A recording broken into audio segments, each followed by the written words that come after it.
Mata kuliah infrastruktur web dan internet. Untuk pembahasan hari ini topiknya tentang proses komunikasi web dan internet.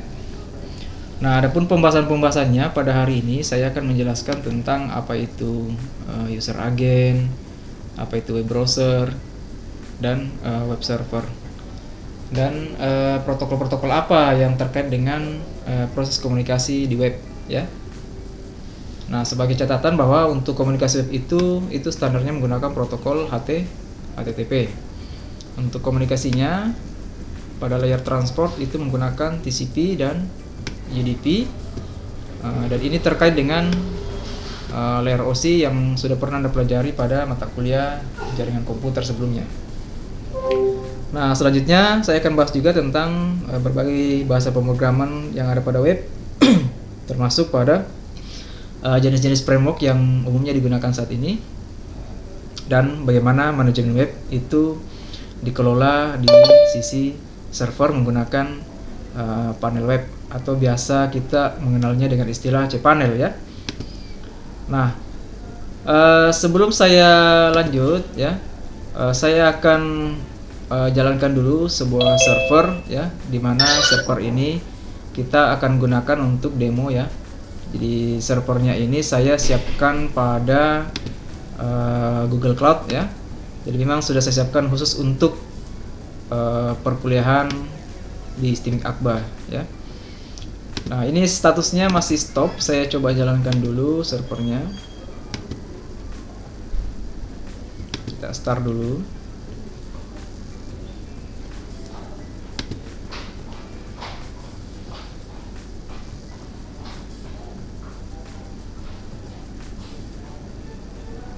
Nah, kemudian ketika servernya sudah jalan, kita bisa mengakses server ini pada alamat IP yang akan muncul di bagian sini.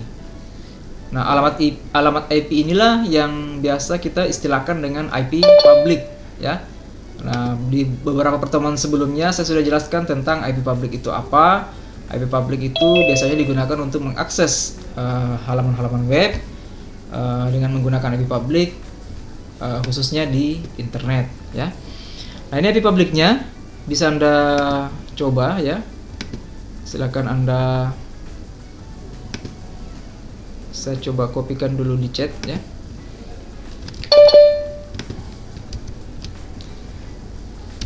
Oke, bisa Anda buka IP-nya.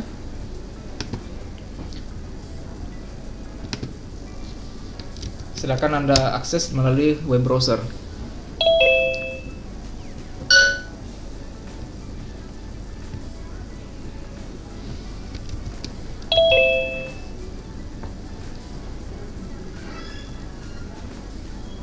Oke, kalau berhasil biasanya akan muncul halaman seperti ini, ya.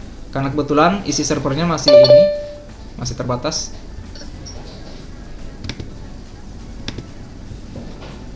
Nah, selanjutnya saya akan menjelaskan tentang apa itu HTTP.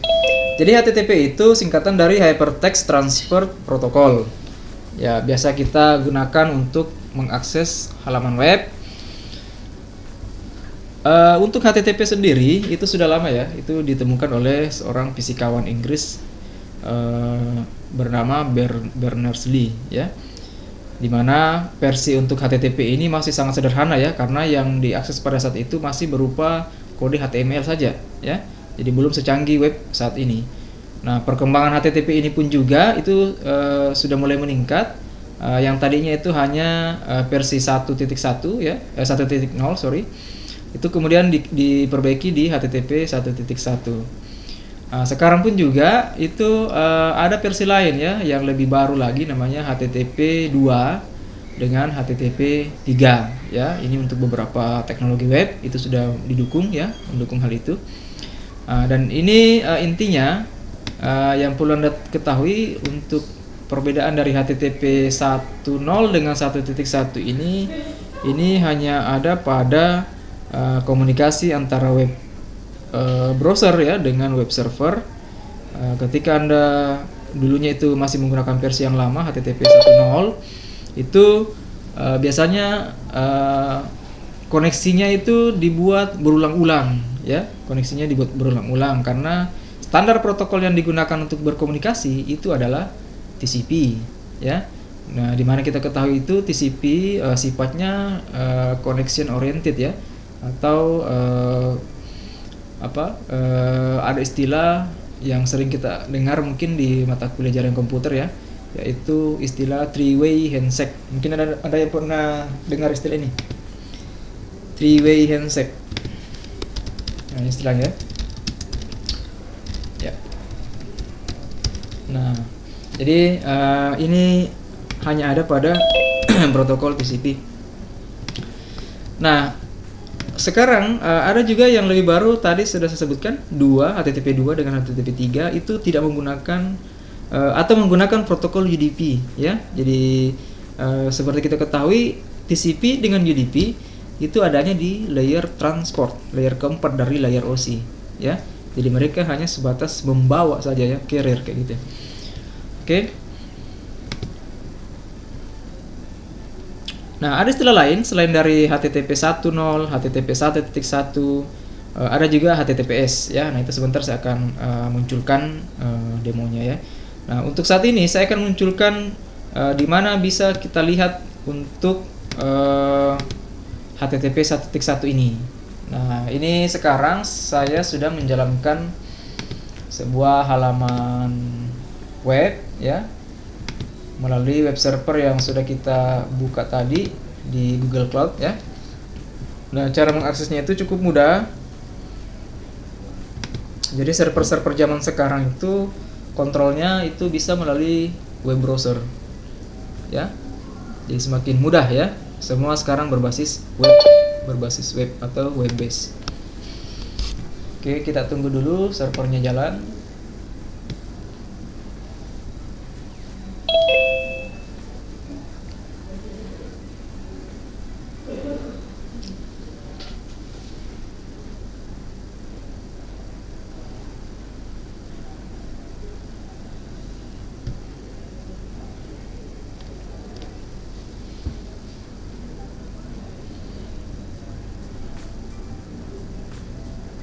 Ya, sambil menunggu servernya, ya, kita kembali ke materinya lagi.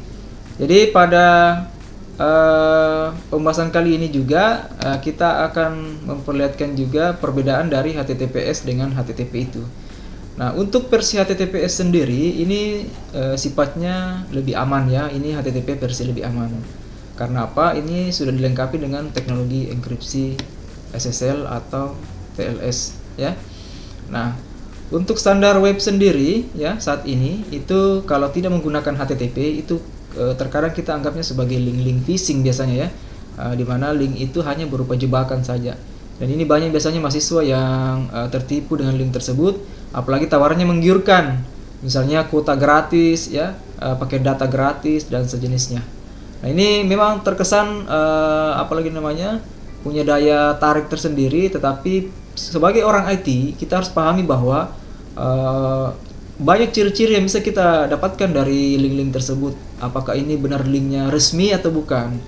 Salah satunya adalah dari teknologi web yang digunakan. Kalau masih menggunakan HTTP, kemungkinan besarnya ini adalah link-link phishing. Karena untuk standar sekarang yang disupport oleh web browser itu mengharuskan sudah formatnya itu adalah HTTPS, gitu, ya. Contohnya begini, kalau misalnya saya mengakses sebuah situs, ya, yang formatnya masih HTTP dengan HTTPS di Google Chrome, kita coba. Salah satunya itu adalah Stimming Akba, ya.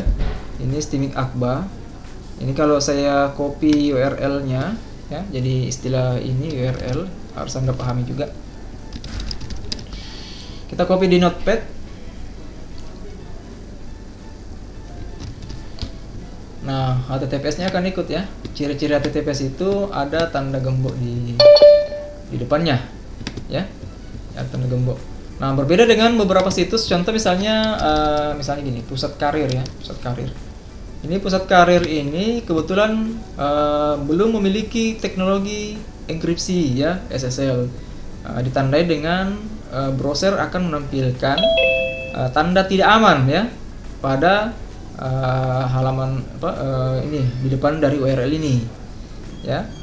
Nah, indikasi seperti ini bukan berarti link ini tidak resmi ya. Ini juga bisa didukung dengan domain apa yang digunakan, ya. Nah, berhubung ini domainnya adalah ACID, di mana ACID itu adalah domain resmi yang dikelola oleh Pandi, ya. Di mana AC itu adalah dikhususkan untuk perguruan tinggi, ya.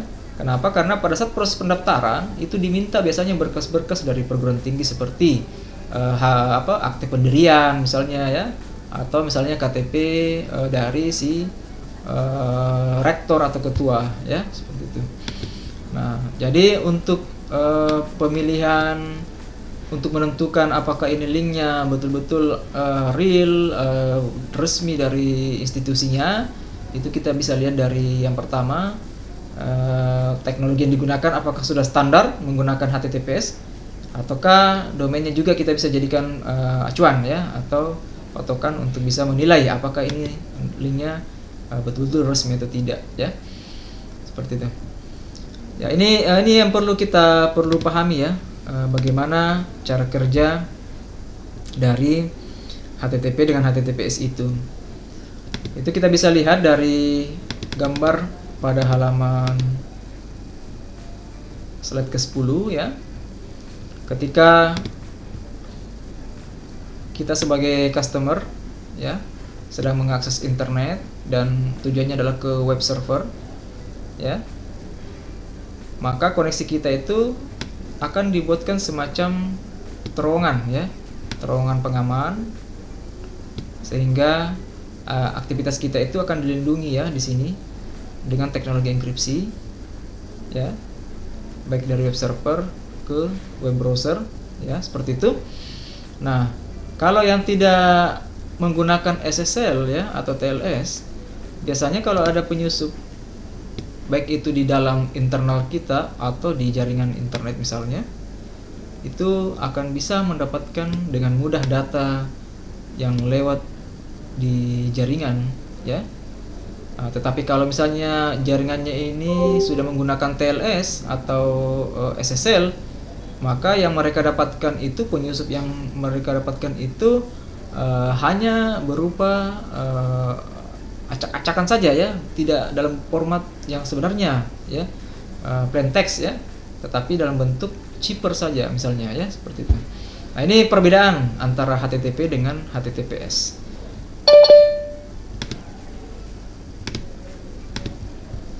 Oke, selanjutnya kita kembali dulu ke penjelasan tentang user agent, ya.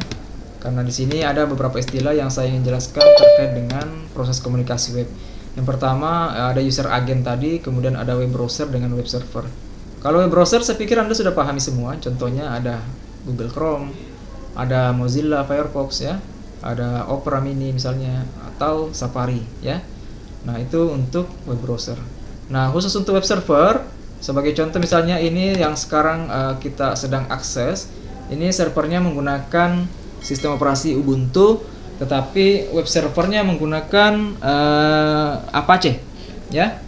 Nah, jenis-jenis web server sendiri pun macam-macam, meskipun sistem operasinya adalah Linux misalnya, itu kita tinggal memilih sesuai kebutuhan, apakah menggunakan Apache, menggunakan Nginx, ya, atau misalnya menggunakan yang berbasis Windows misalnya seperti Internet Information Service, ya, IIS, ya. Dan kalau misalnya bahasa pemrograman yang Anda gunakan itu adalah bahasa-bahasa misalnya seperti Java, itu bisa menggunakan web server Java misalnya Glassfish, ya, atau menggunakan Apache Tomcat misalnya, ya, seperti itu. Nah, saya coba perbesar servernya. Ini sudah mulai nampak, ya. Oke. Nah, di sini kita akan melihat dulu proses komunikasi antara web client, ya, web browser dengan web server. Nah, seperti yang kita lihat di sini, server itu, khususnya web server, itu memiliki sebuah tempat yang disebut sebagai dokumen root. Nah, tempat ini adalah untuk menempatkan halaman-halaman kode program web yang kita sudah pernah buat di laptopnya masing-masing misalnya ya, kemudian diunggah atau diupload ke server ya, seperti itu. Nah, untuk lokasi umumnya itu ada di part www ya. Di beberapa situs operasi juga Linux khususnya ada dalam HTML lagi ya. Nah, ini contoh, ini filenya ada 3 kebetulan ya. Ada index HTML, ada index.html xxx dengan info.php. Nah, berhubung web servernya ini sudah mendukung juga bahasa pemrograman PHP ya, maka kita bisa menjalankan juga kode PHP di dalam web server ini. Nah, kita kembali dulu ke pembahasan tentang HTTP. Tadi saya sudah jelaskan tentang HTTP 1.0 dengan HTTP 1.1. Nah, kita bisa deteksi apakah yang diakses sekarang ini dia menggunakan HTTP 1.1 atau 1.0 ya. Dengan cara apa? Ketika kita mengakses alamat IP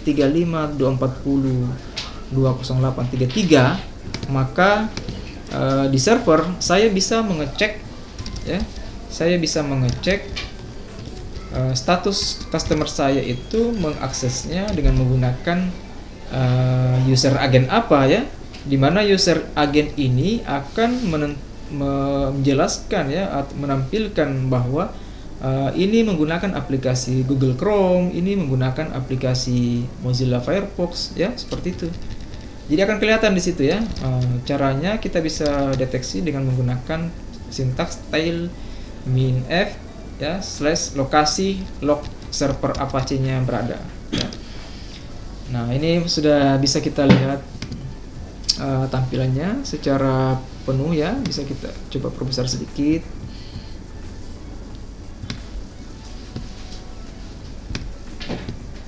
Nah, ini kalau kita lihat akses terakhirnya ini berasal dari IP 157.119.222.182, di mana yang mengaksesnya itu adalah Mozilla.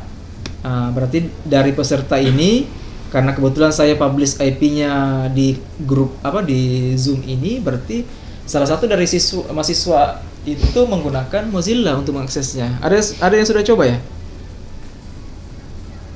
Ada komentar dulu, silakan komentar dulu.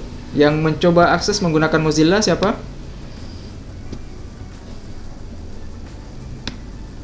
Ada? Silakan diaktifkan mic-nya ya kalau ingin berbicara. Nah, akan kelihatan di beberapa log ini ya. Yang pertama kita bisa deteksi ini. Pertama IP-nya, IP public yang berasal ya, sumbernya dari mana aksesnya, jamnya ya. Ini kebetulan jamnya tidak tepat ya, tapi tanggalnya sudah benar, tanggal 2 Juni. Kemudian HTTP yang digunakan versi berapa? Ini muncul dia HTTP 1.1 ya. Kemudian operating browser yang digunakan Mozilla, dan beberapa informasi-informasi lainnya yang bisa kita dapatkan di sini. Beberapa juga ada yang akses menggunakan misalnya Google Chrome ya. Ini pakai Google Chrome, tetapi tetap menggunakan HTTP 1.1, bukan lagi 1.0, karena 1.0 itu sudah teknologi lama ya. Itu hanya pengembangan dikembangkan menjadi HTTP 1.1 sekarang. Yang tadinya itu pengiriman datanya itu paketnya secara berulang-ulang, kita harus bangun koneksi dengan menggunakan HTTP 1.1 cukup satu kali saja ya, seperti itu. Nah, ini dulu yang perlu Anda pahami, bahwa kita bisa cek ya di sisi server kita menggunakan HTTP versi berapa ya, seperti itu. Sampai sini ada komentar dulu, silahkan ya, ada yang ingin bertanya ya tentang proses komunikasi pada web. Jika tidak, saya coba lanjutkan pembahasannya. Nah, jadi perbedaan yang paling mendasar juga antara HTTP 1.1.0, 1.1 dengan 2 versi yang baru ini juga itu adalah protokol yang digunakan untuk transmisinya ya, yaitu UDP ya. Ini sedikit lebih ringan ya daripada TCP, dan cara kerjanya berbeda ya. seperti itu. Oke,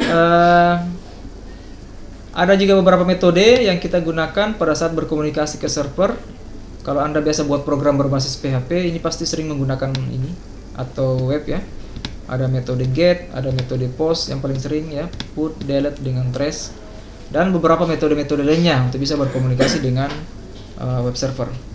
Nah, ini sudah mulai mengarah ke kode ya, kode program. Oke.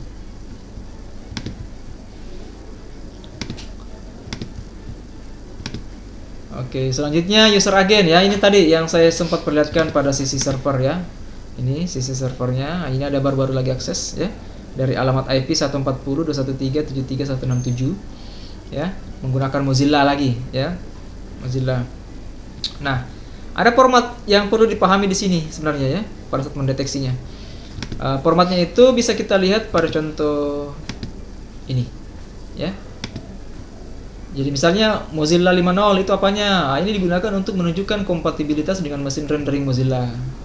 Jadi kita bisa lihat bahwa oh ini pakai Mozilla ya. Kemudian sistem operasi apa yang digunakan biasanya ya, detail sistemnya ya. Contoh ini iPad. Oh berarti ini Apple ya. Nah, kayak gitu. Kemudian platform yang digunakan misalnya Apple WebKit. Rinciannya adalah LightGecko misalnya, atau ekstensi yang digunakan apa ya. Nah, ini kita bisa lihat pada server juga yang lagi live sekarang ini. Ini informasinya ada ya. Ini contoh misalnya ekstensi atau apanya ya. Kemudian jenis browsernya ya, seperti itu. Nah, ini kita bisa lihat semua ya di situ informasinya. Nah, log-log inilah yang biasa digunakan untuk memonitoring atau mengecek kebenaran ya sebuah akses. Jadi kita tidak bisa mengklaim ya karena server sudah merekam biasanya. Oke, jadi seperti itulah kurang lebih ya bagaimana proses server itu bisa berkomunikasi antara web client dengan web server.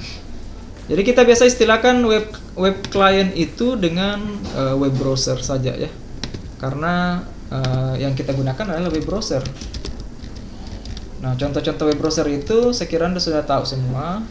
Kita bisa menggunakan Google Chrome, kita biasa menggunakan Firefox ya, atau misalnya Opera ya, dan lain-lain. Kalau di sisi web server sendiri tadi ada apa lagi namanya? Ada Apache ya, ada Nginx ya, atau IIS ya, seperti itu. Dan intinya setiap web server pasti memiliki sebuah tempat untuk menyimpan halaman web. Misalnya kode-kodenya ini Anda tulis dulu di laptop.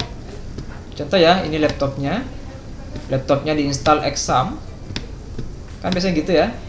Jadi laptop itu biasanya digunakan untuk develop saja, develop aplikasi, kan gitu. Dari Exam ini biasanya kan kita simpannya di folder htdocs. Nah, htdocs maupun part www.html tadi itu disebut sebagai dokumen root. Dokumen rootnya ini sama fungsinya ya. Jadi aplikasi yang ada di Exam tadi ini tadinya kita buat di laptop, itu bisa kita upload ke web server supaya apa? Customer bisa mengaksesnya dari internet. Jadi anggaplah web server ini sudah menggunakan IP public ya. Jadi sudah menggunakan IP public sehingga Anda pun bisa mengaksesnya gitu ya. Karena IP yang dikenal di internet itu hanya IP public ya. Nah, kemudian tadi kita sudah jelaskan proses komunikasinya dari web browser tadi ya ke internet. Ada yang menggunakan HTTP, ada yang menggunakan HTTPS. Kalau yang menggunakan HTTP itu berarti jalurnya tidak dilindungi dengan enkripsi ya. Sedangkan HTTPS itu berarti jalurnya dilindungi dengan enkripsi ya. Seperti itu ya. Jadi banyak penyedia jasa enkripsi di luar sana ya, kita bisa langganan. Biasanya kalau kita langganan domain ya, itu include dengan teknologi SSL-nya ditawari. Mau yang free, karena ada juga yang free ya, ada yang berbayar ya. Nah, yang berbayar itu biasanya lebih kuat dalam hal pertahanan ya, teknologi enkripsi ya, seperti itu. Contoh lah, kita bisa coba buka salah satu situs-situs bank, misalnya banking ya, IBCA misalnya. Kita enter. Nah, sekelas bank harus dilengkapi dengan teknologi enkripsi sebagai standar ya, standar pengamanan. Ini kita lihat ada tanda gembok ya. Kalau kita lihat di sini, ini menggunakan teknologi enkripsi dari DigiCert ya, SHA-2 Extended Validation Server ya. Nah, jadi biasanya ada simbol di sini menandakan bahwa oh ini aman ya. Tapi belum ini ya, masih ada prosedur-prosedur lain yang kadang dilewati kalau ingin melakukan serangan misalnya. Jadi ini hanya upaya saja untuk mengurangi, meminimalisir risiko keamanan pada penggunaan dari internet banking ini ya. Kemudian ada juga Anda bisa cek biaya ya kalau Anda ingin menggunakan jasa SSL yang lebih aman ya. Itu salah satu contoh jasa penyedia di ini internet, ada warung SSL. Anda bisa cek harganya di situ berapa ya. Itu variasi harganya. Ada yang ratusan ribu. Kemudian ada juga yang sampai puluhan juta hanya menyewa enkripsi. Gitu. Ini. Harganya bisa kita lihat pada halaman di depan ya. Oke, sampai sini bisa dipahami ya proses komunikasi web, bagaimana web itu bekerja ya.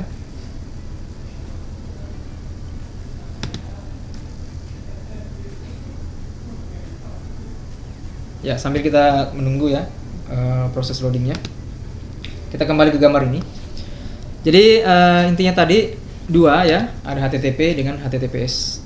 Kemudian untuk proses komunikasinya lagi ya, ini terkadang ada juga kita membutuhkan pengetahuan tentang teknologi web servernya apa yang digunakan ya, kemudian web browsernya apa yang digunakan, seperti itu.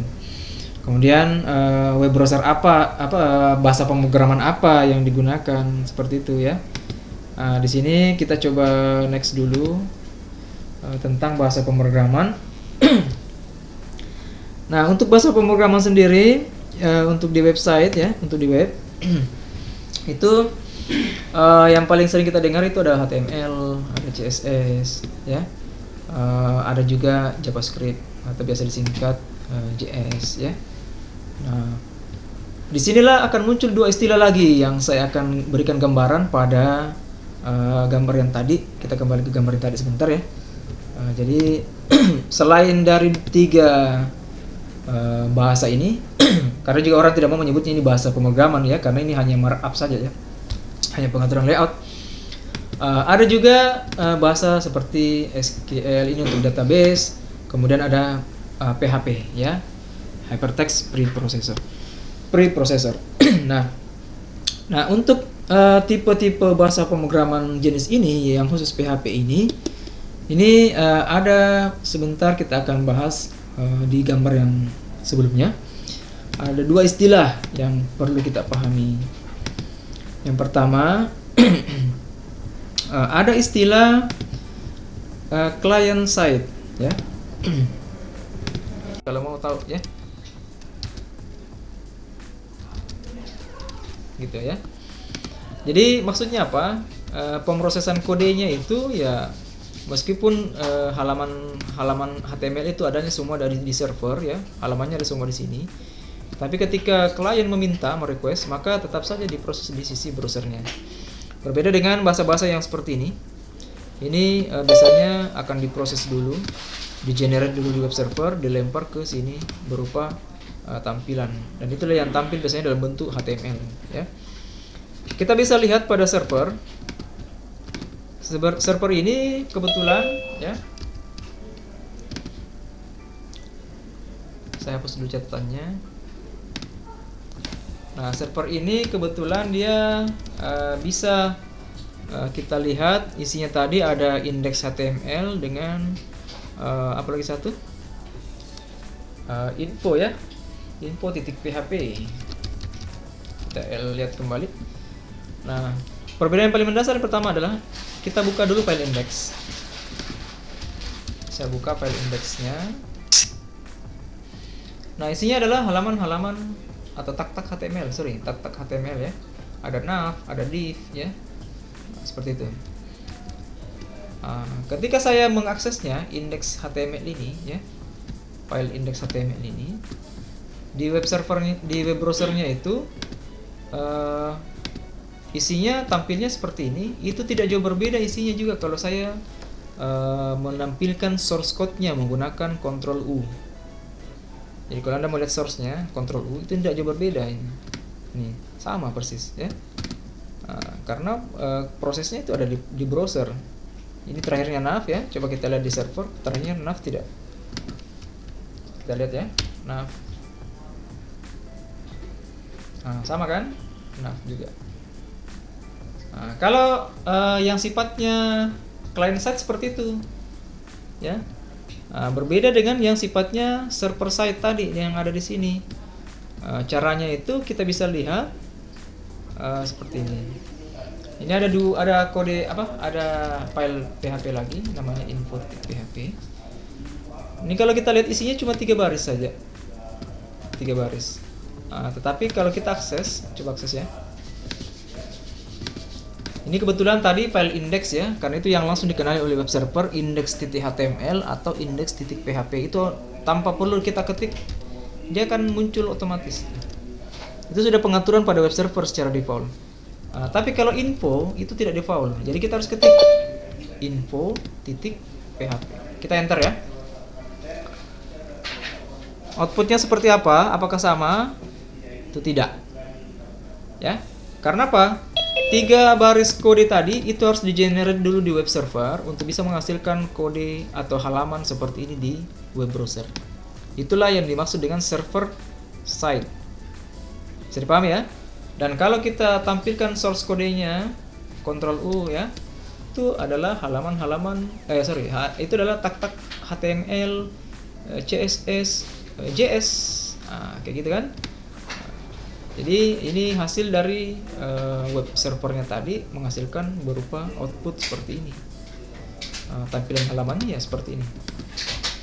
Nah, itu perbedaannya ya antara client side dengan server side ya. Jadi mudah sebenarnya dalam memahami selama Anda coba dulu.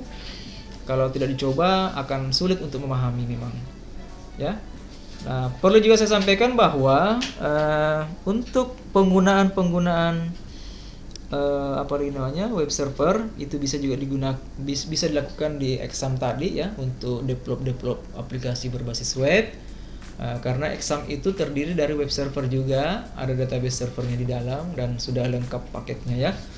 Nah, itu memang disiapkan untuk para programmer untuk merancang sebuah halaman web. Jadi kalau kode-kodenya hanya berupa HTML tanpa menggunakan web server, sebenarnya bisa di-generate di web server, di web browser. Tapi kalau kodenya berupa PHP itu tidak bisa tanpa menggunakan web server atau Exam, ya, itu intinya. Itu yang perlu Anda pahami.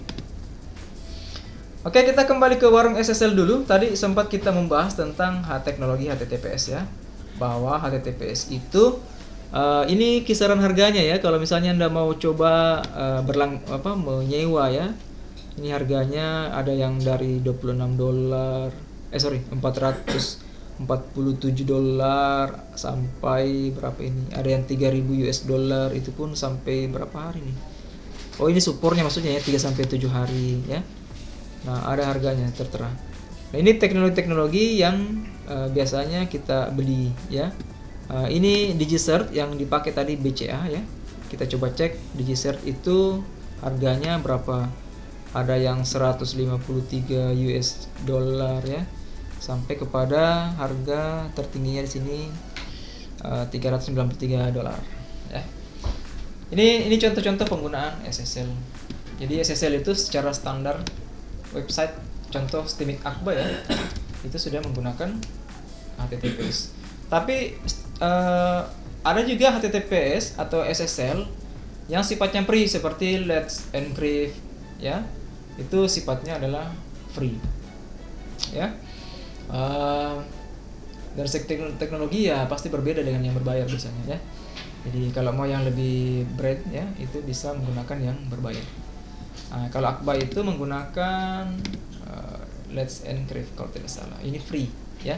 Ada juga biasanya disertakan dalam ini ya, dalam hostingnya masing-masing. Misalnya kebetulan cPanelnya ini langganannya yang sudah gelondongan ya. Nah ini sisa menggunakan SSL-nya cPanel ya. Sekira seperti itu.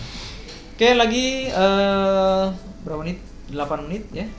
Saya habiskan dulu materinya. Jadi bahasa pemrograman ini sudah ya. Yang terakhir yang saya akan bahas yaitu tentang cPanel ya. Masih ada satu terakhir ya, yaitu web framework.